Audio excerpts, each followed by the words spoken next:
Thank you for joining us on This Is Exclusive.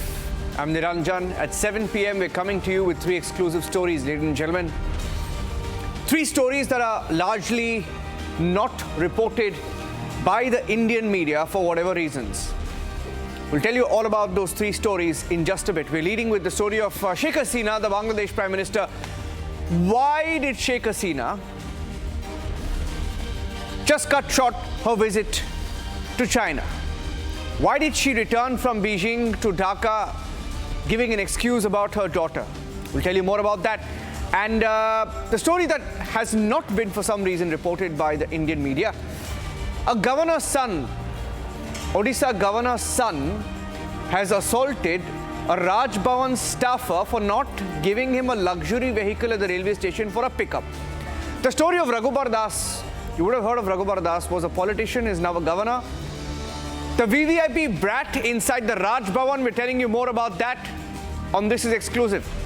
And the story of Indians who are stranded in Nepal, 2 buses washed away, and there's a mammoth operation on to find those who are inside the bus and washed away. 1 body found of an Indian. All that and more coming up. Here are the headlines on This Is Exclusive.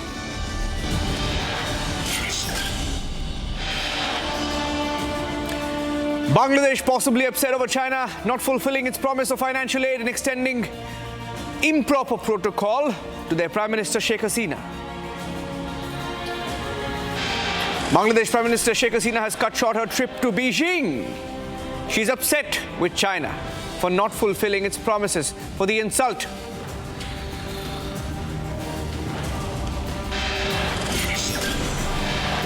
Raj Bhavan staff in Odisha alleges beaten up, threatened, thrashed by Governor Raghubar Das' son inside Raj Bhavan.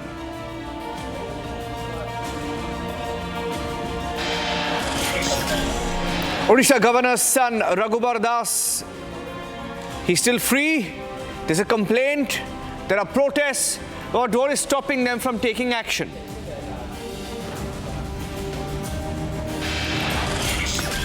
Body of 1 Indian recovered as rescue operations continue to find those who were swept away in 2 buses by landslides in Nepal.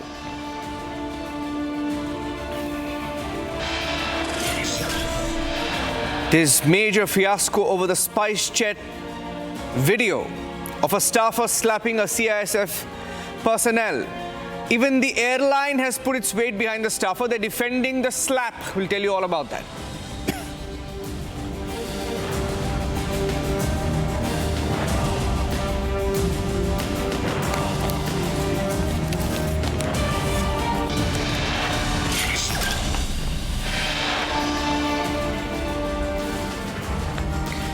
Leading with the story of Bangladesh Prime Minister Sheikh Hasina, who's cut short her visit to China.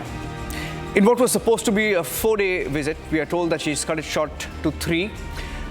While on record, the office of the Bangladesh Prime Minister is saying that it's due to her daughter not being well. We are hearing that the truth is because of China's shoddy treatment of the Bangladesh Prime Minister, and that Sheikh Hasina was insulted in Beijing. Insulted because she was not given proper protocol. And let's put out the graphics of what really happened in Beijing. I have a breaking news update coming in. Let's go across straight to that. Lack of appropriate protocol is what sources are claiming. She was not given proper protocol while in Beijing. She had sought $5 billion in assistance, financial assistance from China. But at the end of that visit, got just $132 million. Was promised $5 billion, but got just $132 million in aid, which was much lesser than the promised financial assistance. And we're getting in more details that there was less time given. She expected more time with Xi Jinping, was expecting a longer meeting with Xi Jinping, but that did not happen in Beijing. So Sheikh Hasina has cut short her visit. She's returned to Dhaka. She expected longer talks with Xi Jinping, did not happen. Even the Chinese foreign minister, we are told, did not meet the Bangladesh Prime Minister. So that's the status, that's where it stands as of this minute. Bangladesh Prime Minister has cut short her Beijing trip. On record, not saying much. All right, let's go across to our special guest joining us on the broadcast this evening. And as we look at the details of what really went down, Hasanul Haq Inu is the former information minister of Bangladesh, and he's joining us live. Thank you for joining us, Mr. Hasanul Haq. And what is the inside story? I know on record, nothing much is being said. But can you confirm that she was given a shoddy treatment in Beijing? Well, thank you very much, viewers of the Republic TV. My first observation is that the visit is a continuity of the ongoing bilateral relations, and it is a routine visit after the elections on both the sides. So during this visit, before the visit, the two sides finalized certain programs and engagements. As far as I am informed, and we are informed, all the major political programs and engagements were completed nicely, and there is no cut short of any program. It is sad that she had to return a little bit earlier because of personal reasons, but it has nothing to do with the official engagements and program as chalked out by the two sides before she left for Beijing. And this visit is neither a special visit to discuss special agenda, neither it is a particular agenda or not even a hidden agenda. It is just an ongoing routine visit to discuss on the matters of bilateral relations. It is a visit to discuss on general agenda, especially financial and commercial agenda. And on some points, conclusions were done. On some points and some cases, discussion is still going on. Mr. Inu, can you hear me? I think Yes, I hear you. Can you hear me? Yeah, sorry I lost that video for just a second, but it's back now. I can see you clearly. I can hear you clearly. Okay, thank you. Yeah, can you confirm? I know you're being very safe because it's China and you don't want to take chances with China.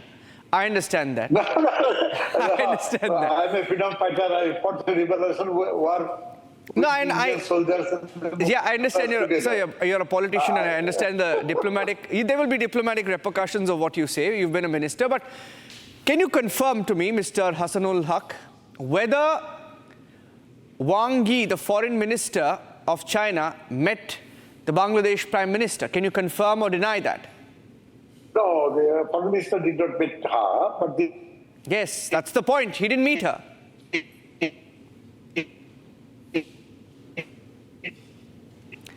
Okay, I think I lost the line again there with Hasanul Haq Inu. He's a former Bangladesh information minister, a top politician in Sheikh Hasina's party. And he was live with us. Let me see if I can go back to him. But the story being that she's cut short her visit, officially, like you heard from Hasanul Haq, on record, Bangladesh is maintaining that it's because of, let's put the graphics out as well, please, so that our viewers can see what really is going on behind the scenes, the graphics of what really happened. Hasanul, okay, he's back with us. Okay, let me go back to him without wasting time. Can you hear me now, sir? Sorry, I lost your video there for a few seconds. Yes. You are on. So perfect. So basically, there was no meeting. There was no meeting. You've confirmed one point, that there was no meeting between Wang Yi and Sheikh Hasina. Can you also confirm, Mr. Hasanul Haq, that the promised or the expected financial assistance was 5 billion? We are told it was 5 billion. That was a package that Bangladesh was looking for. It was a speculation. It was not a formal proposal from the Bangladesh side on $5 billion. Okay. So it was a hype was created in the media that Bangladesh is asking for $5 billion, but it is not such. But because who gives there are certain agendas can I ask you? Can I ask you who gives you? What can you achieve? What can you achieve with $132 million? $130 million. What can you achieve with that? That's roughly 1 crore rupees. Well, 1,000 crore. Certain commercial issues, certain issues on certain projects. So it is not particularly 132 million. So it is not, we have asked, we never asked a lump sum. So it is 17 issues of their instruments are signed where we discussed and put forward certain projects on which certain issues we concluded, certain issues we will decide in future. It is under discussion. No, so it is as our expectations were there. It is not up to the mark, but it's a good. Yeah. Other expectations. Thank you for saying that. I thank you for saying that. Thank you for saying that. You said there were other expectations, but it was not up to the mark. You said it. You said it. Okay. No, I understand that. The reason why I'm picking up this subject, Mr. Hasanul Haq, the reason why we're picking up this subject is because, you know, what happens usually, and we've seen it with the Maldives, we've seen it with Mauritius, we've seen it with Sri Lanka, and we are seeing it with Bangladesh, how China takes smaller countries, neighbors, for a ride, right? And it's much later that countries realize. Now, coming to specifics, we are hearing about a shoddy protocol that was given, the appropriate protocol that Sheikh Hasina, a head of state, deserves, was not given. Mr. Hasanul Haq. The protocol was proper. I don't think so. It was a shoddy protocol. Okay. My last question to you. My last question. Yes. Lesser time given by Xi Jinping. We are being told that Sheikh Hasina expected a little bit of time to discuss a few issues with Xi Jinping. This is being reported everywhere, including in the Bangladesh media. I don't know why you're denying it. Anyway, you've already admitted that some expectations were there. It may not have been up to the mark. My point is the meeting deserves that time, which was necessary, that Xi Jinping and Sheikh Hasina agreed on certain matters. So meeting concluded on time. So it is nothing giving less time or much time. So it is a speculation in the media, and the hype is created in the media, nothing to do with the bilateral relations and the visit. Okay, nice talking to you, Mr. Hasanul Haq. I mean, even though you've denied the specifics of the protocol, you've denied the specifics of the package, you've denied that there was very little time given with Xi Jinping. You have also admitted though, there are 2 points you've admitted. There was no meeting with Wang Yi, and you say that, yeah, even if there were expectations and some were not up to the mark, it's okay. And I think that's enough. Thank you, Mr. Hasanul Haq, former Information Minister of Bangladesh, joining us live here on Republic. Okay, thank you very much for your consumption. Let me say you that the visit is not a balancing act. Yeah. That's all. Okay. Appreciate that. Thank you for joining us. Thank you for your time. Okay, let's move on now and get you the other big story that we're tracking here on Republic TV on This Is Exclusive, ladies and gentlemen. Let's shift our focus now and get you the big story that is largely gone unreported from Odisha. So the problem with governors is some governors, and not all governors, some governors feel that they are proxy chief ministers, or they feel that they have a power of a chief minister. So in Odisha, the governor is Raghubar Das. Now that is him, look at him. Raghubar Das is the governor of Odisha. So Raghubar Das's son, it appears, has assaulted a staffer inside the Raj Bhavan. A Raj Bhavan official thrashed, beaten, kicked, punched by this man, Raghubar Das's son, for, believe it or not, sending a luxury car to the railway station to pick up the Highness Governor's son. Car not given, luxury car, and he didn't just want one. Apparently, he wanted 2 luxury cars. Those cars didn't go. And when this official came back home, and by the way, this officer was on duty supervising the President of India, Murmu's visit. He was looking at the arrangements there, and look at the specifics of the complaint made. Specific complaints complaint that was made. I'm reading out from the complaint copy. He says that he was supervising the stay of the President, and at 11:45 p.m. at night, the governor's cook said that he wanted to meet me. That is, the governor's son wanted to meet me. He says he was shouted at in unparliamentary language. He objected to the humiliation.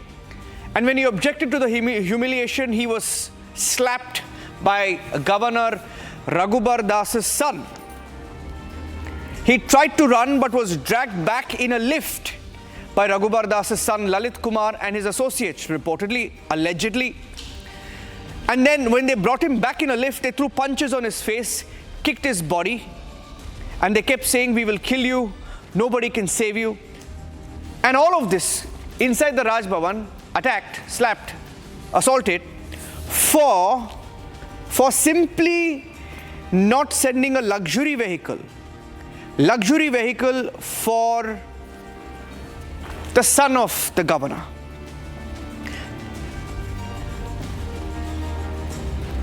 Okay, let me go across to our OTV, our colleagues in OTV who are tracking the story closely. I have Rashmi Ranjan Das, who's a senior reporter at OTV, joining us. Rashmi Ranjan ji, mera आवाज आ रही है live from Bhubaneswar? Rashmi Ranjan Das, OTV has been tracking the story closely. Rashmi ji, आवाज आ रही है? Okay, आप थोड़ा unmute कर लीजिए. आपका जो कैमरा है, आप Zoom पे live है, muted है, आप unmute कर लीजिए.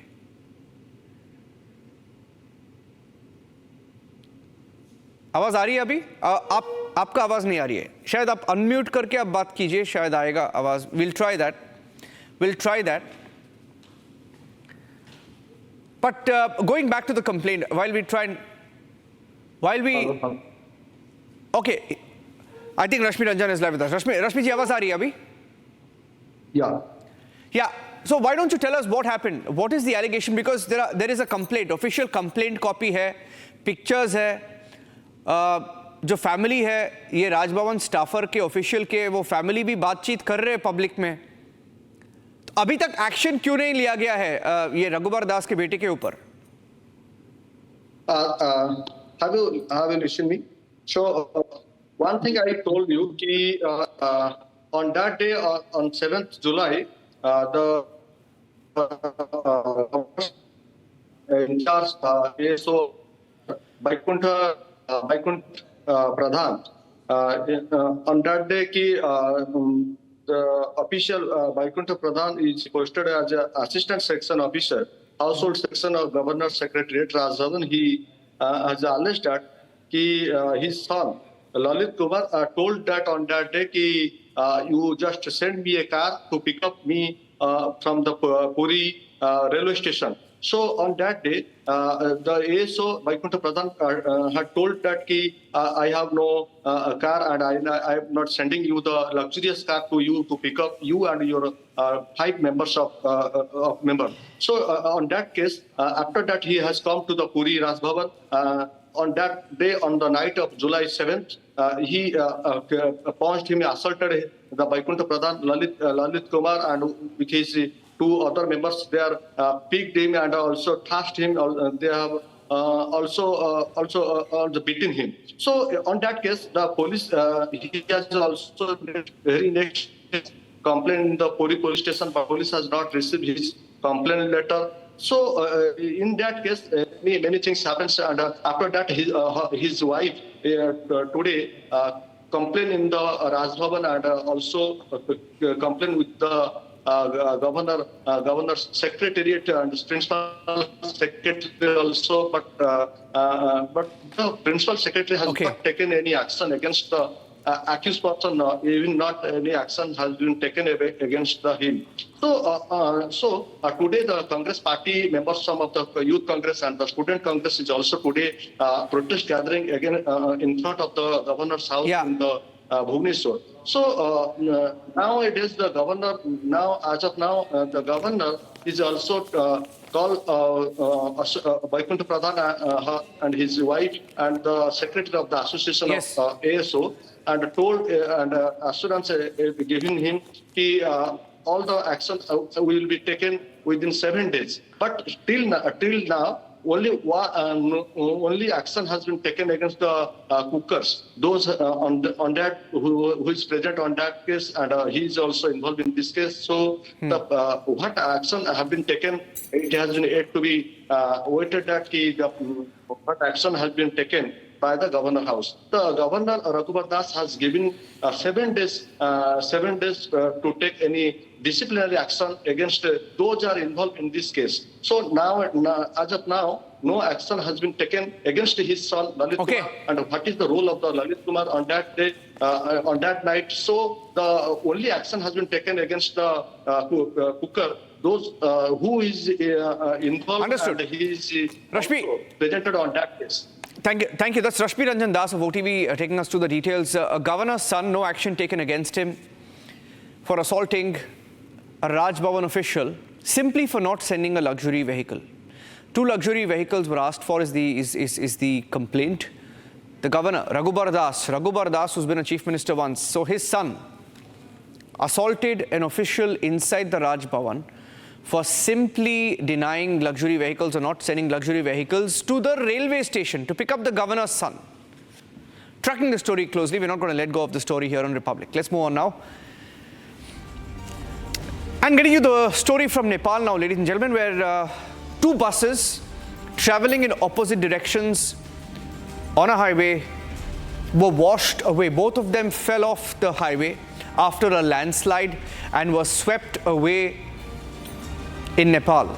We keep picking up more details, and in those buses, around 60 passengers, many of them Indians. We don't have an exact count of the number of Indians. Speculation that it could be upwards of 10. The body of 1 Indian has been found. Let's show you some of the pictures. We've accessed the pictures of some of these areas. The area where the bus capsized. 2 buses were carrying about 54 to 60 passengers, and both these buses have now fallen off the river. This was in the Trishuli River following landslides. And what we also understand, if you look at this particular area, that's the highway. They are missing post the landslide in Nepal's Chitwan district. Chitwan is the district, and you can see the highway here along the Trishuli River. And the operations are now on to try and find those bodies. We've accessed a picture of the exact area where the landslide happened. It's not the picture post the landslide, but before the landslide. This is where the 60 passengers inside those 2 buses were traveling, the highway that you see there. And rescuers in Nepal are working overtime, about 500 rescuers working, many of them deep divers who are trying to search for the remains of those who are inside those 2 buses. And we hear that one of the bodies was found about 50 kilometers from the accident site. So 2 buses fall inside the river, are washed away. 1 body found 50 kilometers from the site, and it happened to be that of an Indian. Those are the visuals that came in earlier today. The 2 buses were carrying 54 passengers, and this is along the Narayangarh Mugling Road in Chitwan district. And those are some pictures that came in from Chitwan district. Let me go across to Surendra Puyal. Surendra Puyal is a journalist live from Kathmandu, joining us on This Is Exclusive on the show. Surendra, can you hear me? Just checking the audio once before I come across. Yes. Okay. Yeah. What's the status, Surendra? Because we hear that there are many Indians on board, rather who were on board and who have been washed away. Do we have an exact number of how many were there and what the status is of the rescue operation? Initially, the number was 7. Now they're suspecting that there could be more because, as you know, India and Nepal share a very open border. Tens of thousands of Nepalese work in India. Tens of thousands of Indians work in Nepal. So Birgunj, there was a bus coming from Birgunj right across Raxaul in Bihar, and it was coming to Kathmandu. So it was one of the 2 buses that fell, into the river, was swept away by the landslide. And unfortunately, as of now, almost 40 hours later, we have no idea where the buses are. Neither the security forces have any idea. They've applied, deep water sensors, deep water cameras, drones, and all kinds of equipment, even huge magnets to track the buses. They have no idea. 1 body was found, that of Risipal Saha, an Indian national from Bihar, probably Raxaul, Motihari, Bihar area. And 2 more bodies have been found on the shore right across Narayan Ghat in Gairakot, in Chitwan. And the search efforts are continuing. The Nepali army, Nepal police force, and of course the armed police force, the paramilitary force, all at least 500 security forces and local volunteers are tirelessly working around the clock to find out the bodies and the buses. After this tragic incident, one of the deadliest bus accidents involving buses, again doubled up with the tragedy, extreme climate event, which involved, of course, a huge landslide early in the morning, 3 a.m. on Friday, and officials are still clueless. The nation is shocked, and unfortunately, there are Indian nationals too. So the entire district of Rautahar near India border, Bihar, is mourning. So it's been a huge tragedy. 54 people were there initially. 3 luckily swam across the river and came to the shore, to the bank. And 48, as of now, are estimated missing. The numbers could be higher. Nobody knows. Thank you, Surendra, for joining us on the story on This Is Exclusive on Republic TV. From what you just told me, it's it's alarming that even the buses can't be found. They don't know where the buses are. I mean, that's the impact of that river that they've failed so far to even find the buses. Many Indians on board. We don't have an exact number, but upwards of 10. Thank you for joining us on This Is Exclusive.